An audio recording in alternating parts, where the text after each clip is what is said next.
Good evening, viewers. Welcome to All 24 Nightly News, broadcasting live from Algiers. I'm your host, Karim Fazakri, and up next are the top stories. Algeria urges re-evaluation of approach in Niger conflict and advocates for negotiated solutions, while ECOWAS mediation delegation arrives amid military intervention preparations.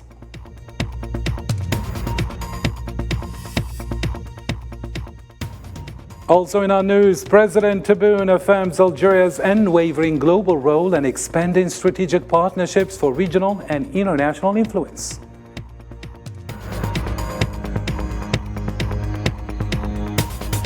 Also ahead in our news, Putin engages with special operation in Ukraine leaders as Lavrov's nuclear war warning and escalating conflicts emerge.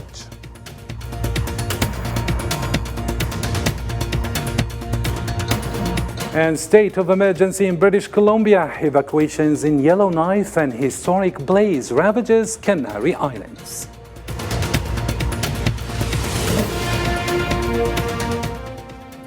Hello again, and thank you for joining us. First off in our news, Algeria favors a peaceful resolution in Niger and maintains the possibility of an untapped negotiated solution, highlighting the negative outcomes of historical military interventions in the region. Algeria cautions against irreversible actions that may incite unpredictable violence. The Algerian Foreign Ministry urges prioritizing a peaceful negotiated settlement for Niger's constitutional crisis to avert regional threats like terrorism and organized crime from destabilizing the region. Still in the same context, a delegation from the Economic Community of West African States, ECOWAS, met in Niamey to discuss matters with Niger's military council leaders. Led by former Nigerian President General Abdeslam Abubakar, the delegation arrived from Abuja and was received by Military Council appointed Prime Minister Ali Mohammed Al-Amin Zain. The talks also involved the United Nations Special Representative for West Africa and the Sahel region. The delegation also met with Military Council head General Abdurrahman Tiani and ousted President Mohamed Bazoum.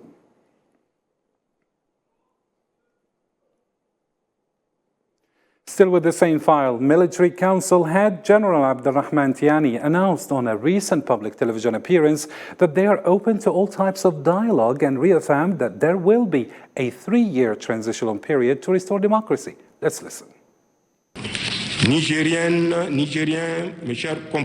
Nigerians, my dear compatriots, I hereby reaffirm that our ambition is not to seize power. I also reaffirm our readiness to engage in any dialogue as long as it takes into account the orientations desired by the proud and resilient people of Niger. Any coercive and ignorant approach to the quest for sovereignty, security and good governance clearly expressed by the population amounts to ignoring the deep-rooted dynamics at work in Sahelian countries abandoned to their own fate for over 10 years by the very people who, instead of helping them fight the evils that beset them, now want to attack them today. Following meetings among the military leaders of ECOWAS in Accra, Ghana, the group has reached an agreement on the specifics and timing of a potential military intervention in Niger. Nonetheless, they have reaffirmed their commitment to pursuing a diplomatic resolution by dispatching another mission to Niamey to establish dialogues with the nation's military council. The details with Osama Ayati. ECOWAS Commissioner for Peace and Security Abdel Fattah Musa announced on Friday that 11 countries have committed to the deployment and agreed to commit troops to a military intervention aimed at restoring Niger's previous president, Mohamed Bazoum. These last statements follow last month's coup, which overthrew President Bazoum by members of the Presidential Guard. Ready to go anytime the order is given. The D-Day is also decided, which we are not going to disclose. There will be no more meetings of the chiefs of defense staff. The ECOWAS bloc previously announced its intention to deploy a force to reinstate President Mohamed Bazoum, but the 15-member bloc had not detailed which countries would join, nor when the force might enter Niger. The 11 countries don't include Niger itself and the bloc's 3 other countries which opposed the military operation, Guinea, Mali and Burkina Faso. The latter two have warned they would consider any intervention in Niger as an act of war.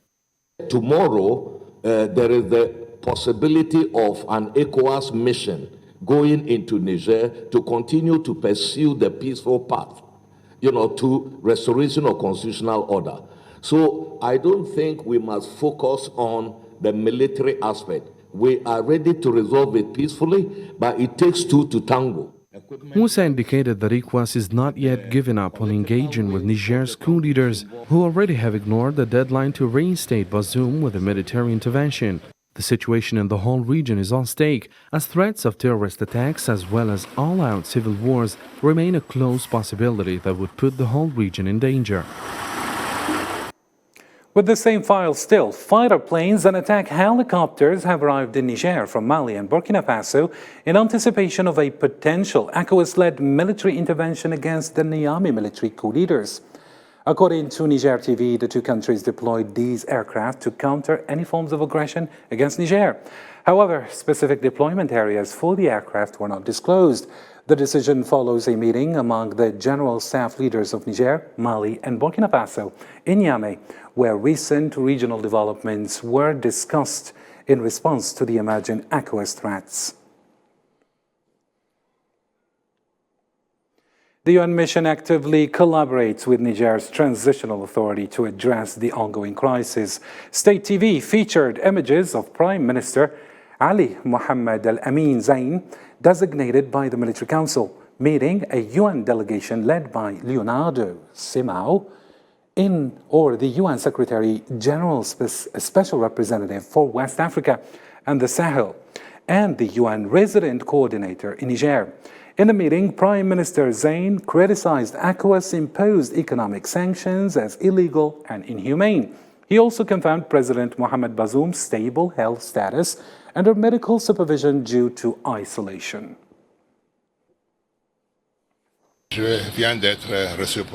I was recently received by the Prime Minister and his team and colleagues within the framework of the ties that govern the relationship between the United Nations and Niger to discuss practical ways to help the country out of the crisis.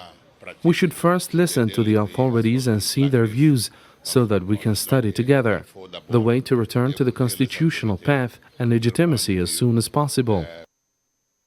Thousands of Nigerians gathered near Niamey's Senikunchi Stadium on Saturday in response to a call from various organizations. The gathering aimed to express their opposition to the military intervention proposed by the Economic Community of West African States, ECOWAS. These organizations urge citizens to sign up as civilian supporters for the army, potentially for future recruitment to aid the armed forces. We aren't talking about recruiting for the army. It's not a military recruitment, as they say. It's about recruiting volunteers who are ready to defend their country. It's because of all of the attacks we're facing. We're at war. We have to say it. At the ECOWAS level in particular, which is the most recent, we're in the process of saying through this mobilization that this war will not be a war between the Niger soldiers and them. This war will be between the people of Niger and them. So, for them to enter Niger territory, they have to pass over our bodies, our corpses. That's what we want to tell them. Nos cadavres, c'est ça que nous voulons leur dire. Because maybe we have already taken it to heart. We are fed up with the life we Nigerians lead. We would like to be independent. We would like to live happily. We would like everyone to benefit from what's in our soil, but not an outside force. That's our wish. And we have noticed that with patience asking doesn't work. You have to do it with force, don't you? That's why I will give my life. I'm ready for it. Burkina Faso's Defense Minister Kassem Coulibaly has warned of his country's potential withdrawal from ECOWAS. In an interview with Russian agency RIA Novosti, he reaffirmed his support for the military or the Niamey Military Council and cautioned against a military intervention in Niger. He emphasized the potential chaos such intervention could trigger in the region.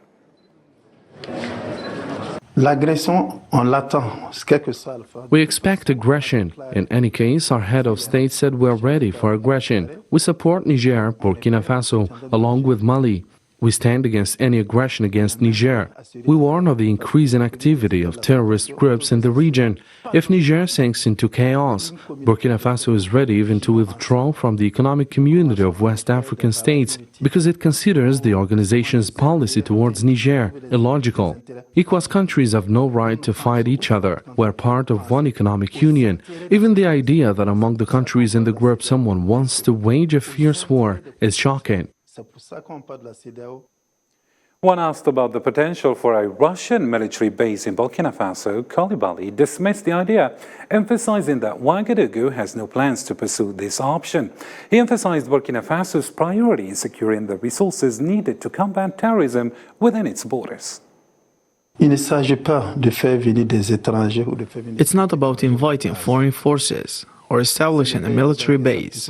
And I don't think this can solve the problem of terrorism. We really know what's happening on our land. We just need to get the necessary resources so that we ourselves can fight. It's difficult to allow soldiers from other countries to die for us. This concept was born out of the will of our people. We are now applying and improving it, developing legal standards to make sure that the volunteers in the defense of the homeland know how to handle weapons and, most importantly, respect human rights. The U.S. State Department revealed the arrival of the new ambassador to Niger, Kathleen Fitzgibbons, in Niamey on Saturday. However, due to the ongoing political crisis, her official credentials will not be presented. According to State Department spokesperson Matthew Miller, Fitzgibbons' presence in Niamey doesn't indicate a shift in Washington's political stance, but rather responds to the necessity of having senior leadership during this challenging period for the U.S. mission. During a phone call between Moussa El-Kouni, deputy of the Libyan Presidential Council, and ousted Nigerian President Mohamed Bazoum, Libya reaffirmed its support for reinstating legitimacy in Niger and achieving a peaceful resolution to the political turmoil. In a statement from the Council, El-Kouni expressed Libya's commitment to ensuring Niger's stability, upholding legitimacy and democratic processes, and pursuing peaceful solutions to prevent additional conflict, armed clashes, and ethnic tensions in Niger and the wider region. After clashes occurred in the Libyan capital Tripoli on Friday, normalcy has been restored as roads in all conflict areas have been reopened. The General Services Company in Tripoli confirmed this development, quoting a notice on the return to normal life in the city. Following the clashes, which resulted in 55 casualties, Libyan Prime Minister Abdulhamid Dbeiba engaged with local notables and elders from the Friday market and 4 districts. Dbeiba emphasized the opposition, or that his opposition to further fighting, and underscored the significance of collaborating with all security forces to reinstate and uphold security. Algerian President Abdelmadjid Tebboune reassured that Algeria will persist in its crucial role on both regional and global fronts. In a message ahead of the National Day of the Mujahid, observed on August 20th annually, President Tebboune urged drawing inspiration from the martyr's message to elevate the nation, amplify its voice, and strengthen its standing. As we celebrate the double anniversary of the North Constantine Offensive and the Sommam Congress, we remain convinced, inspired by the faith in the oath of the Shuhada, and aware of Algeria's assets and the factors of its renaissance, to achieve further progress in our country, which will be able to make its voice heard and strengthen its position, so that it can continue to fulfill its leading role in the region and in the world, a role determined by the Algerian people's attachment to pride, sovereignty, and development, and by the legacy of the valiant Shuhada. Still in the same context, President Tebboune reaffirmed Algeria's resolve to enhance its progress in sustainable development and to further its strategic partnership worldwide. This effort aims to solidify its significant regional and global presence and influence. These are assets that contribute to the strengthening of social achievements and the preservation of the dignity of the citizen, and thanks to which our country is making giant strides to widen our strategic partnerships worldwide in order to instill an economic dynamic that attracts investment and to confirm Algeria's strong presence and influence at both regional and international level.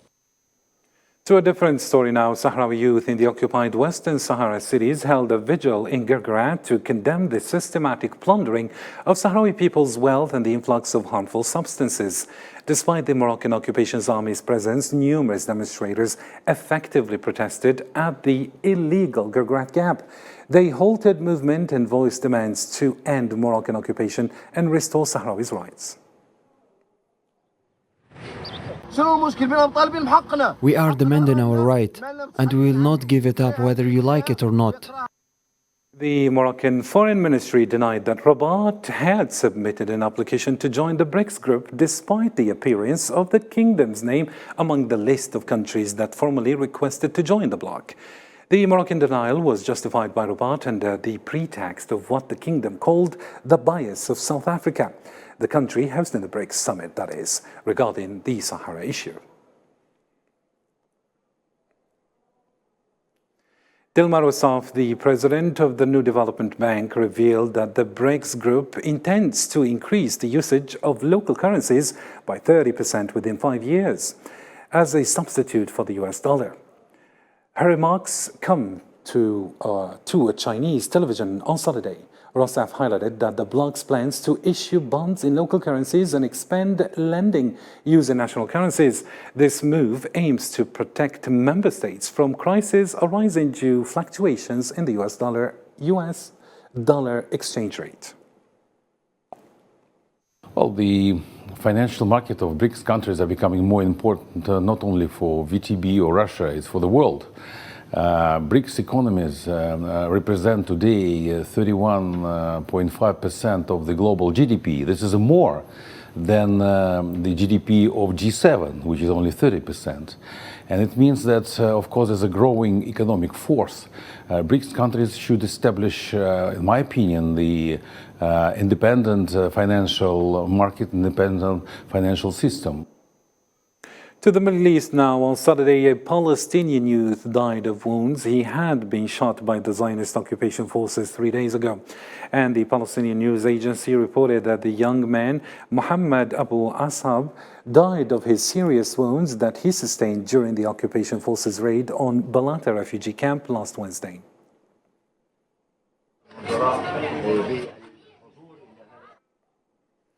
Russian President Vladimir Putin held a significant meeting with top army officials in Rostov, where he received comprehensive reports on the situation.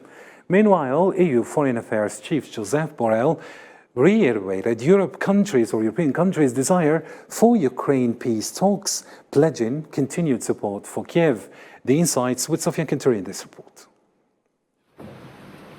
Russian President Vladimir Putin visited the commander of operations in Ukraine and other top military brass, where he received a comprehensive report on the situation. This comes as Russia's defense ministry reported a flurry of Ukraine drone attacks on Saturday, targeting the region of Moscow, Novgorod, to the northwest of the Russian capital, and Belgorod that borders Ukraine. The ministry added that its forces had taken control of the left bank of Dnieper River in Kherson province, sharing a video evidence of repelling about 150 Ukrainian forces. As a result of the terrorist attack on the territory of the airfield, a fire broke out in the parking lot of aircraft, which was quickly eliminated by firefighters. One aircraft was damaged. Amid these developments, head of regional administration in Chernihiv said that at least 7 people were killed and 90 wounded when a Russian missile struck a central square in the historic northern Ukrainian city of Chernihiv. As the situation unfolds, Zelensky expressed hope for Western security guarantees against future Russian aggression, highlighting the diplomatic achievements with 18 countries joining G7 declaration. He emphasized a peace plan prioritizing Russian forces' withdrawal as a step toward negotiations with Moscow. We have already had important diplomatic successes this week. The G7 Declaration on Security Guarantees for Ukraine. As of today, 18 states have joined the peace formula. Already 63 diplomatic missions are working to implement the points of the formula. In international diplomacy, EU Foreign Affairs Chief Josep Borrell reiterated European countries' desire for Ukraine peace talks, pledging continued support for Kiev, including weaponry. European countries want to reach peace negotiations over Ukraine, provided they recognize the existence of a victim and an aggressor. The European Union is continuing to arm Kyiv. The Russian-Ukrainian conflict brought Kyiv closer to the European Union, not the opposite. In response, Russian Foreign Minister Sergei Lavrov expressed uncertainty about Russia-West negotiations, suggesting Moscow sees talks as tactical, prolonging the situation for Ukrainian regrouping. It is clear that such an approach does not indicate the West's intention to negotiate something with Russia. Therefore, the prospects for negotiations between Russia and the West now, unfortunately, are not yet clear. We see the hypocritical calls of the West for negotiations as a tactical ploy to buy time once again. Lavrov added that the possession of nuclear weapons protects Russia from security threats. These developments underscore the ongoing crisis complexity and challenges for all parties involved. The European Union is boosting efforts to secure winter gas supplies, with storage almost full, reaching 93 billion cubic meters. While this helps against high prices, it covers only a third of winter demand. The details with Islam Said. The European Union is ramping up its effort to secure its gas supplies ahead of the coming winter. Its gas storage has reached 90.12%, ahead of November 1st deadline. The storage capacity is equivalent to over 93 billion cubic meters. Despite these positive indicators, which is set to ease the impact of skyrocketing prices, this amount only covers up to a third of the EU's winter gas demand. Furthermore, fears are mounted over a possible long-lasting workers' strike at Australia's second-largest LNG plant, which could double the European gas prices by January, according to analysts. We were lucky with a mild winter last year, but this time the market is pricing in a possible worst-case scenario. Even with storage almost full, it's the minimum amount required for a safe winter. Europe will still need additional gas flows, and we will definitely need more liquefied natural gas than last year.